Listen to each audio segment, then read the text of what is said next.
Hello guys, welcome to my channel. तो आज मैं लेकर आई हूँ एक न्यू ड्रामा। स्टोरी के स्टार्ट में रोंगयान को दिखाया गया, जो कि फीमेल लीड है।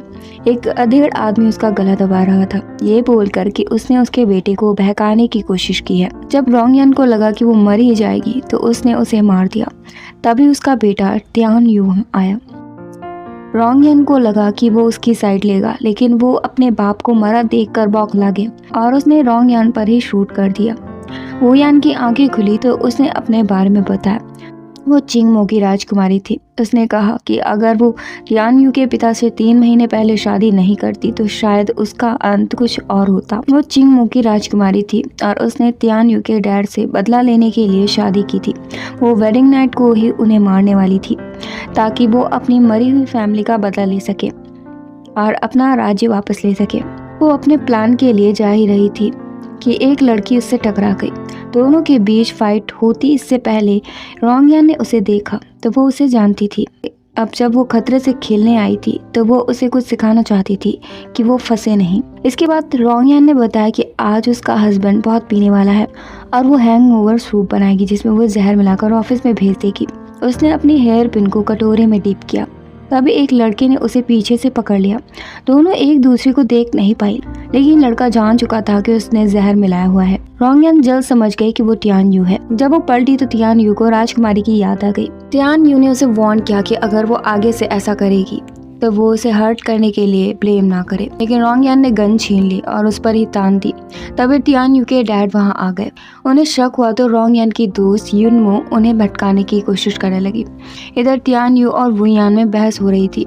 तियान ने पूछा कि वो उसे क्यों नहीं मारती, रोंगयान उसे मारे या फिर उसके डैड को मारे। उसे इस चीज़ से कोई फर्क नहीं पड़ता था, लेकिन तियान यू को नहीं लगता कि उसमें किसी को मारने की हिम्मत भी है। तियान यू के डैड को शक हो रहा था। वो उनकी ओर बढ़ते ही जा रहे थे। तभी तियान यू बाहर निकल आया।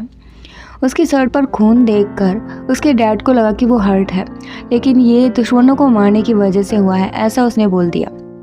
रोंगयान को चोट लगी थी। उसके हाथ से खून बह रहा था, जो कि मेड ने देख लिया। रोंगयान ने उसे वार्न किया कि अगर वो किसी को बताएगी तो वो उसकी ज़बान काट देगी, लेकिन उसकी दोस्त ने उसे मार ही दिया। उसके हिसाब से वो बहुत दयालु है। ऐसे महल में रहने के लिए उसे इतना कमज़ोर नहीं होना चाहिए। अगर तियान यू उसे नहीं बचाता तो वो बचती भी नहीं। उसकी दोस्त चाहती थी कि वो रिस्क ना ले और बदला उस पर छोड़ दे, लेकिन रोंगयान चाहती थी कि वो वहाँ से चली जाए। फिर भी वो उसका हर हाल में साथ देना चाहती थी। अगले दिन लू शेंग ने वुयान को कोड़े मारना शुरू कर दिया, क्योंकि वो रात पे गायब थी। उन्हें शक था कि वो किसी और के साथ थी। तभी तियान यू ने उन्हें देखा और उसे अपना समय याद आ गया। उसे भी ऐसे ही मारा जाता था।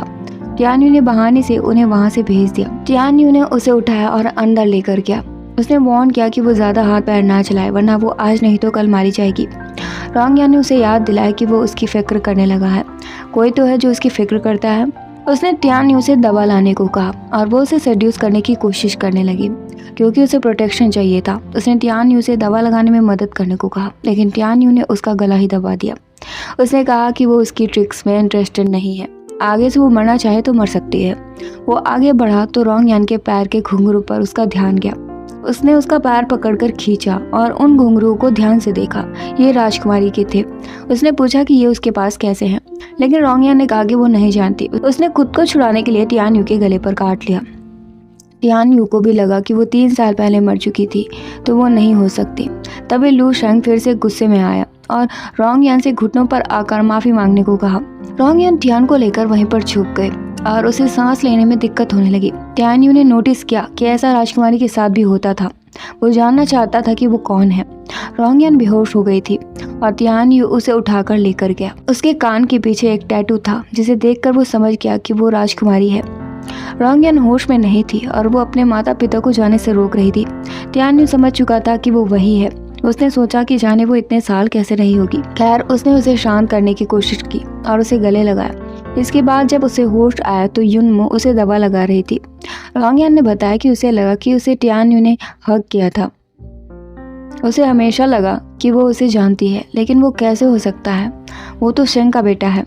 इधर तियान यू मिस्टर वू से मिलने वाला था और डील होते ही उसके डैड का वेपन बिजनेस किसी जायली को देने वाला था। तभी लू शेंग वहां आ गया। उसने तियान यू के गले के निशान को नोटिस किया और पूछा कि क्या हुआ है, क्या वो फिर से हर्ट हो गया। उसने कहा कि ये बस एक खरोच है। खैर मीटिंग होने वाली थी, वो उसे बुलाने आए थे। जल्द ही मीटिंग हुई और रोंगयान को भी वहाँ बुलाया गया था। मिस्टर शाओ की नज़र रोंगयान पर थी और वो उसे अपने साथ मार्शल आर्ट्स खेलने के बदले छूट देने वाले थे। हालांकि तियान यू ने ज़्यादा उम्मीद ना रखने को कहा, लेकिन शेंग डील करने के लिए कुछ भी करने को तैयार था। मिस्टर शाओ उसके डांस के बदले छूट देने वाले थे और शेंग ने उसे डांस करने को कहा। जब वो उठी तो तियान यू ने उसे रोका, लेकिन वो डांस करने के लिए बढ़ गई। मिस्टर शाओ बार बार उसे छूने की कोशिश कर रहे थे। आखिर में उसने रोंगयान को पकड़ लिया। तियान यू का खून खौल रहा था, लेकिन रोंगयान बाथरूम जाने का बहाना करके वहां से निकल गई और मिस्टर शाओ भी उसके पीछे चला गया। जब रोंगयान जा रही थी तो मिस्टर शाओ ने उसे पकड़ लिया और जबरदस्ती करने की कोशिश करने लगा। वो खुद को बचाने की कोशिश करती, इससे पहले ही तियान यू वहां आ गया और उसने उसे मार दिया। रोंगयान बहुत डर गई थी। तियान ने उसे फेस साफ करने के लिए रुमाल दिया और वो बाथरूम में चली गई। तियान उसके पीछे गया और उसने पूछा कि क्या वो जानता है कि उसने क्या किया है और इसका अंजाम क्या होगा। तियान यू ने बताया कि अगर किसी ने उसके इंसान को छुआ तो वो मरेगा। रोंगयान ने याद दिलाया कि वो उसके डैड की वाइफ है, तो वो उसकी कैसे हो सकती है। तियान ने दोबारा वही कहने को कहा और जब वो बोलने चली तो उसे जबरदस्ती किस कर लिया। रोंगयान खुद को छुड़ाने की कोशिश कर रही थी, लेकिन वो छोड़ने को तैयार नहीं था। आखिर में उसने जोर का थप्पड़ मारा और तियान ने उससे कहा कि उसे जानबूझकर उससे फंसाने की कोशिश करने की ज़रूरत नहीं है, वो आगे से ये सब ना करे और अपनी रक्षा करे। उसने उसे वेपन दिया और वहाँ से चला गया। बाहर आते ही मिस्टर शाओ के आदमियों ने उसे घेर लिया और उसके डैड को भी पकड़ रखा था। रोंगयान भी भागकर बाहर आई, क्योंकि उनका लीडर मर चुका था तो वो उसे छोड़ने वाले नहीं थे। तियान ने बताया कि उसने उसे मारा है, इसमें उन दोनों का कोई लेना देना नहीं है, तो उन्हें जाने दें। रूल्स के हिसाब से वो 3 गोली खाएगा और अगर वो बच गया तो आगे से वो काम करेंगे और वो बॉस बन सकता है। शेंग रोंगयान को लेकर वहां से भाग गया और जल्दी से कार का दरवाजा बंद करने को कहा, लेकिन रोंगयान ने गन शॉट सुना और वो भाग गए। तियान को गोली मारकर वो लोग वहां से चले गए। रोंगयान उसे बचाने भागी और उसे वापस लेकर आई। उसने गोली निकालने के लिए उसकी शर्ट खोली, हालांकि वो खुद करना चाहता था, लेकिन रोंगयान नहीं चाहती थी कि उसकी वजह से कोई मरे। उसने शर्ट खोली तो घाव के निशान देखे और उसे पास्ट याद आ गया। एक लड़का था जिसे वहीं पर चोट लगी थी और वो उसे जानती थी। उसने ही उसका इलाज किया था, लेकिन वो मास्क लगा कर रहता था, इसलिए रोंगयान अब तक उसे पहचान नहीं पाई थी और अब उसे समझ आया कि ये वही है, लेकिन वो शेंग का बेटा है। तियान यू ने कहा कि ये समय उसके लिए काफ़ी मुश्किल रहा होगा। उसने कहा कि वो फेंगर है, लेकिन उसने कहा कि कौन फेंगर? वो रोंगयान है। तियान यू ने पूछा कि क्या वो उसे भूल गई है या फिर बस ना जानने का नाटक कर रही है, लेकिन फिर भी उसने नहीं माना। दोनों बहुत ही करीब थे और उसके चेहरे से लग रहा था कि उसे बहुत बुरा लग रहा है। फिर भी वो इलाज करके आगे बढ़ गई। तियान ने उसे रोका और याद दिलाया कि उसका टैटू और उसके घुंघरू और उसका फोबिया ये सब फेंगर से मिलते हैं। रोंगयान ने सोचा कि उसने बदले के लिए युनमो को पहले से ही घसीट दिया है और अब वो उसे भी नहीं खींचेगी। उसने एकदम से अपना बिहेवियर बदल दिया और कहा कि वो उसे सेटिस्फाई करेगी। इसके बाद वो उसे परेशान करना बंद कर दे। उसने अपने कपड़े खोलना शुरू कर दिया, लेकिन तियान यू ने उसे रोक दिया। उसने कहा कि उसे ये सब करने की जरूरत नहीं है। और ये खबर शेंग को मिली कि रोंगयान उसके कमरे में थी और वो बहुत गुस्से में था। इधर रोंगयान ने युनमो से उसके साथ ही रुकने को कहा। उसने बताया कि 7 साल पहले वो एक लड़के से मिली थी। जब वो उससे मिली थी तो वो एक पिंजरे में कैद था और उसका शरीर घावों से भरा हुआ था। रोंगयान ने उसे एक कैंडी दी थी, जिसके बदले में उसने उसे 2 घुंघरू दिए थे। इसके बाद वो उसके पीछे पीछे आता था। जब वो उसे एक कैंडी देती थी तो वो उसे बदले में 2 देता था। वो उसे कहीं पर भी ढूंढ लेता था। युनमो ने पूछा कि क्या वो उसे पसंद करती है। रोंगयान ने बताया कि वो न्यू ईयर पर मिलने वाले थे, लेकिन उससे पहले ही उसके परिवार को शेंग ने मार दिया। अब वो उसका बेटा निकला। अगर वो उसके डैड को मार देगी तो पता नहीं वो कैसे रिएक्ट करेगा। तभी शेंग वहाँ गुस्से में आया और पूछा कि युनमो उसके बेड में क्या कर रही है। रोंगयान ने बताया कि वो बस कुछ फॉरेन लैंग्वेज सीखना चाहती थी, लेकिन उसने यान को नीचे घसीट लिया और उसे मारना शुरू कर दिया। युनमो बीच में आई तो उसे भी मारा गया। रोंगयान ने युनमो से वहाँ से जाने के लिए कहा और अब शेंग रोंगयान को कोड़े मार रहा था। अब फर्स्ट सीन दिखाया गया जब शेंग ने रोंगयान का गला दबाया हुआ था और उसने उसे शूट कर दिया था। तियान यू आया तो उसने रोंगयान पर ही गुस्सा किया और उसे शूट कर दिया, लेकिन ये सच नहीं था, ये बस वो सोच रही थी। तियान ने उसे एक लेटर दिया था जिसे उसने दिखाकर खुद को बचा लिया। इस दौरान रोंगयान के घुंघरू खो गए थे और वो पागलों की तरह उसे ढूंढ रही थी। युनमो देख सकती थी कि वो एकदम पागल हो चुकी है। तभी टियान वहां आया और उसे अपना कोट उड़ाया। वहां बहुत ठंड थी, लेकिन रोंग यान ने उसे मदद लेने से मना कर दिया। उसने कहा कि आगे से वो उससे दूर रहे ताकि उसे दोबारा ऐसी सजा न मिले। टियान उसे अकेला छोड़ना नहीं चाहता था। अगले दिन शेंग रोंग यान के पास आया और उसे पिछले दिन की हरकत के बदले में एक कंगन पहनाना चाहा, लेकिन वो अपने हाथ में घुंघरू पकड़े हुए थी। शेंग ने जबरदस्ती उसका हाथ खोला और पूछा कि वो किसने दिया है। रोंग यान ने बचने के लिए उसे आग में फेंक दिया और शेंग के जाते ही उसे आग से निकाल लिया। उसने युनमो को बताया कि शेंग को शक हो गया है और इधर शेंग ने राजकुमारी के बारे में पता करने को कहा, लेकिन उसने उसे खुद जलाया था। फिर भी उसे रोंग यान के बारे में सब कुछ जानना था। रोंग यान ने युनमो को मदद के लिए बाहर भेज दिया। अब टियान यू की शादी की बात मिस मिन से चल रही थी। रोंग यान को अच्छा नहीं लगा। अब वो वहां से बाहर चली गई, लेकिन टियान भी उसके पीछे चला गया। रोंग यान थोड़ा नाराज थी, पर उसने जताया नहीं। उसने उसे मिस मिन के पास जाने को कहा, लेकिन टियान ने उसे फिर से किस कर लिया। रोंग यान उससे खुद को बचाने की कोशिश कर रही थी, लेकिन ज्यादा समय तक वो खुद को रोक नहीं पाई और खुद भी वो इन्वॉल्व हो गई। तभी मिस मिन आ गई और दोनों को साथ देख लिया। रोंग यान ने कहा कि ये उसकी गलती है, लेकिन टियान ने इल्जाम खुद पर ले लिया। शुरू भी उसने ही किया था। टियान ने बताया कि उसने उसे बस एक बार ही देखा है और उसे नहीं लगता कि उसकी फीलिंग्स हर्ट हुई होंगी, और अब उसने देख ही लिया है कि उसके पास कोई है। मिस मिन को लगा कि वो स्टेप मॉम के साथ नहीं रह सकता, लेकिन ये उनका मैटर था। टियान ने उसे गन दे दी। अपना गुस्सा निकालने के लिए वो उसे मार सकती थी, लेकिन रोंग यान बीच में आ गए। दोनों को ऐसे देखकर उसे निराशा हुई और वो वहां से गुस्से में चली गई। अब शेंग को पता चल चुका था, तो वो टियान यू पर बहुत चिल्ला रहा था और उसे कोड़े भी मारे गए। अब पता चला कि उसे अडॉप्ट किया गया था।